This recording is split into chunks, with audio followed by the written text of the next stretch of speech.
வணக்கம். செல்வகுமாரின் மாலை வானிலை ஆய்வறிக்கை. அதிகாரப்பூர்வ வானிலை அறிக்கைக்கு இந்திய வானிலை ஆராய்ச்சித்துறை அறிக்கையை பார்க்கவும். 2026 ஆகஸ்ட் 9 ஞாயிற்றுக்கிழமை மாலை வானிலை ஆய்வறிக்கை. இன்றைக்கு பார்த்தீங்கன்னா மழை பல மாவட்டங்களில் பெய்திருக்கு. தென்மேற்கு பருவமழையும் கேரளாவில் வலுத்து பெய்து கொண்டிருக்கு. கபினியிலிருந்து நீர் 12,000 கனஅடி தண்ணீர் திறந்து விடப்பட்டிருக்கு. தமிழ்நாட்டிலே பார்த்தீங்கன்னா கடலூர், மயிலாடுதுறை மாவட்டம் ஏற்கனவே மழை பொழிந்த நிலையில தற்பொழுது அரியலூர் மாவட்டம் மற்றும் அதனை ஒட்டியுள்ள தஞ்சாவூர் மாவட்டம், கும்பகோணம் உள்ளிட்ட பகுதிகளுக்கும் மழை உருவாகி கொண்டிருக்கிறது, வந்து கொண்டிருக்கிறது.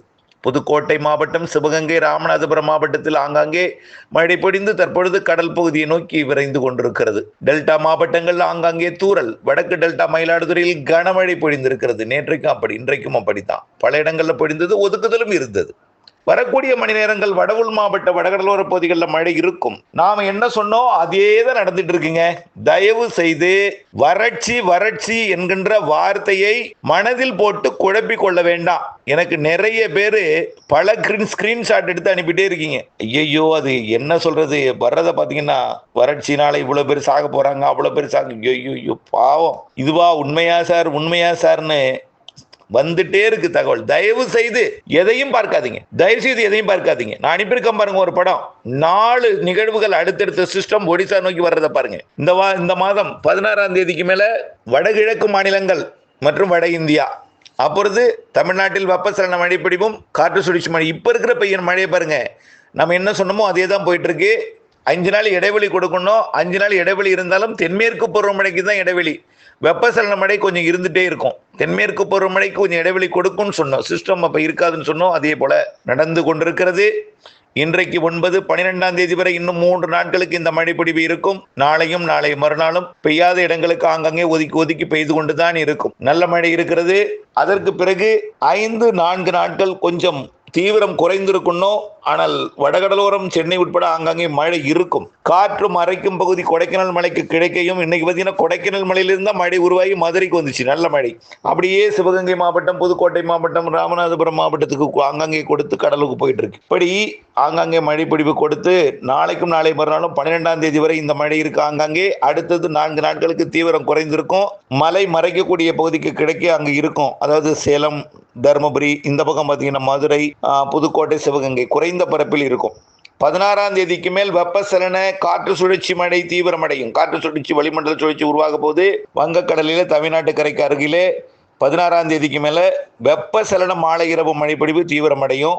18ஆம் தேதியிலிருந்து 22ஆம் தேதியிலிருந்து மேலும் தீவிரமடையும். 22ஆம் தேதிக்கு மேல ஒடிசா அருகே வந்தமைய இருக்கக்கூடிய காற்றழுத்த தாழ்வு பகுதி காரணமாக நிகழ்வு மழை ஒடிசாவில் அமைந்து ஒடிசா அதோட வழித்தடம் குஜராத் நோக்கி பயணிக்கக்கூடிய நிகழ்வு அமைய போகுது.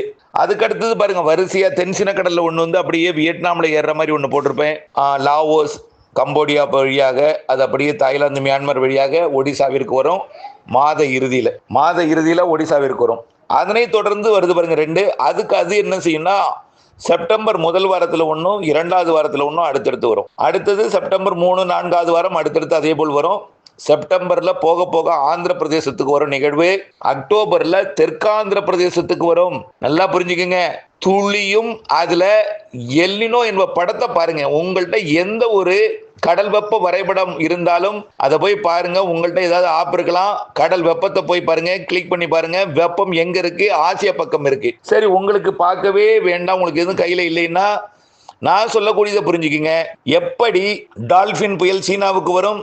அமெரிக்கா வெப்பம் உயர்ந்தால் அமெரிக்க பக்கம் தானே புயல்கள் உருவாக வேண்டும். அமெரிக்க பக்கம் வெப்பம் இருந்தால் அமெரிக்க பக்கம் தானே புயல்கள் உருவாகி அமெரிக்க பக்கம் தானே பயணிக்க வேண்டும். ஆசிய பக்கத்திற்கு எப்படி வரும்? ஆசிய பக்கத்தில் எப்படி இவ்வளவு தீவிரமடையும்? யோசித்து பார்க்க வேண்டும். 1 வார காலத்திற்கு சீனாவிற்கு வெள்ளப்பெருக்கை கொடுக்க போகிறது. 1 வார காலம் பாருங்க. ஏதாவது 1-2 அணைகளுக்கு கூட ஆபத்து இருக்கு சீனாவில். பார்த்துருங்க செய்திகள். இன்னும் ஒரு நாளையிலிருந்து வர தொடங்கும். 1 வாரத்துக்கு வந்துட்டே இருக்கும். சீனாவில் அங்க வெள்ளம், இங்க வெள்ளம், அப்படியே வந்துட்டே இருக்கும். செய்திகள் வந்தவண்ண இருக்கும். எப்படி டால்பின் வந்தது? அடுத்தடுத்தது 3 வரைபடம் காட்டுக்கு. நான் காமிக்கல, நான் போடல. நம்ம நீண்ட கால அறிக்கையில் சொன்னதா இப்போ மாதிரி காட்டப்படுது. ஏஐ மாதிரி காட்டுது. புரியுதுங்களா? நம்ம நீண்ட கால அறிக்கையில் சொன்னது முதல் மாதிரி இப்போ வந்திருக்குது. 4 மாதிரிகள் அடுத்தடுத்து வர்றது, 4 நிகழ்வுகள் வர்றது. உடனே அது சொல்லலாம், அது பசிபிக் மத்தியில் இருக்காது. அப்படியே சீனாவுக்கோ அது அப்படியே அது அப்படியே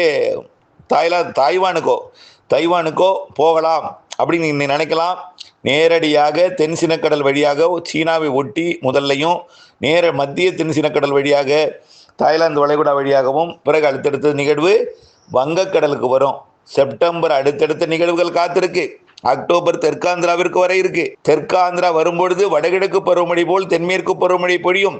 கேரளா கர்நாடகாவிலே செப்டம்பர் அக்டோபர் பலத்த மழை இருக்கு.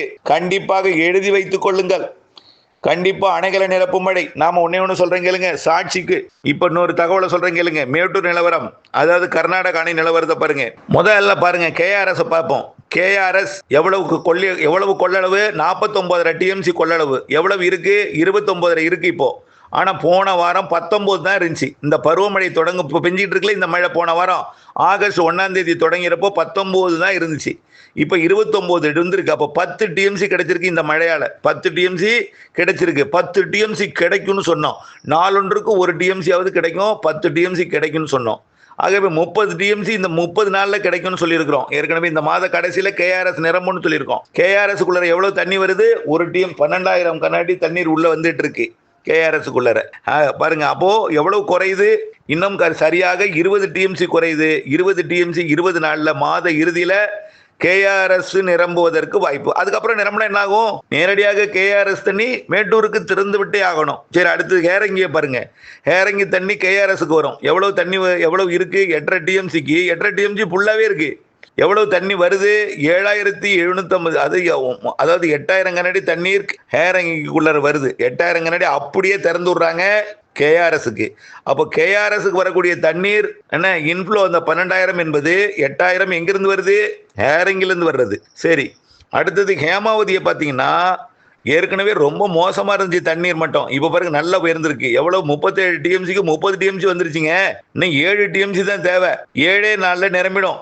இல்லைன்னா 10 நாள்ல நிரம்பிடும். அதிகபட்சமா 15 நாள்ல ஹேமாவதி நிரம்பிடும். அப்ப ஹேமாவதி நிரம்பிட்டுனா ஹேமாவதில இருந்து 1 TMC, ஹேரங்கில இருந்து 1 TMC வரும்.